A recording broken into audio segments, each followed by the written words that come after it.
seem like the type to love 'em, leave 'em, and disappear right after the song. So give me the night to show you, hold you. Don't leave me out here dancing alone. Baik, adapun materi yang pertama yaitu definisi dan konsep kebijakan moneter. Adapun yang pertama itu pengertian perlindungan hukum nasabah. Kebijakan moneter merupakan salah satu upaya yang dilakukan pemerintah melalui Bank Sentral dalam melakukan pengadilan serta mengarahkan keadaan ekonomi makro yang sesuai atau yang lebih baik. Kebijakan moneter dapat digolongkan menjadi dua bagian, yaitu yang pertama kebijakan moneter ekspansif, yang kedua kebijakan moneter kontraktif. Nah, adapun materi yang kedua yaitu kebijakan moneter tanpa bunga.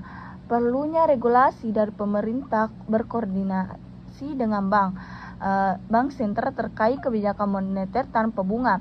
Yang pertama itu menjadikan fungsi uang berjalan dengan baik di tengah masyarakat, yaitu sebagai alat pembayaran transaksi dan nilai suatu barang, bukan menjadikan uang sebagai komoditas yang bisa diperjualbelikan. Yang kedua, kebijakan moneter tanpa bunga dialihkan dengan sistem bagi hasil atau investasi ke sektor real. Nah, adapun materi yang ketiga yaitu posisi bank sentral dalam Islam. Fungsi bank sentral dan menjadikan uang perspektif secara perekonomian Islam. Pertama, fungsi mencetak uang atau kedua sebagai pengawas dalam lembaga-lembaga keuangan yang ada dan juga mengelola sistem keuangan negara agar senantiasa stabil dan searah. Nah, adapun materi yang keempat yaitu manajemen moneter konvensional dan Islam.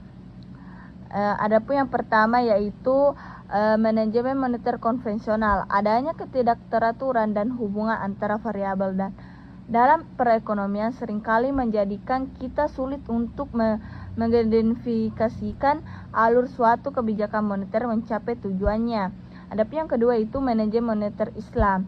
Dasar pemikiran dari moneter dalam konsep Islam adalah terciptanya stabilitas pemerintah uang dan mengarahkan permintaan uang tersebut kepada tujuan yang penting dan produktif.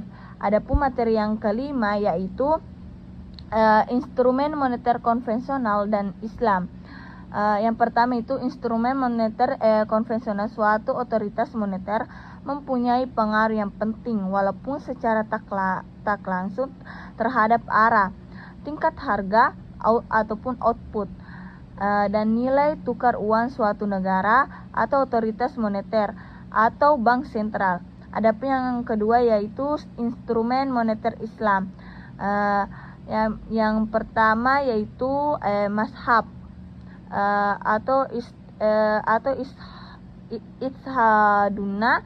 Yang kedua itu instrumen. Yang ketiga itu alternatif. Nah, adapun materi yang terakhir yaitu aplikasi instrumen moneter Islam. Yang pertama itu Sudan, yang kedua itu Iran, yang ketiga itu Indonesia. Nah, itulah dari saya. Sekian.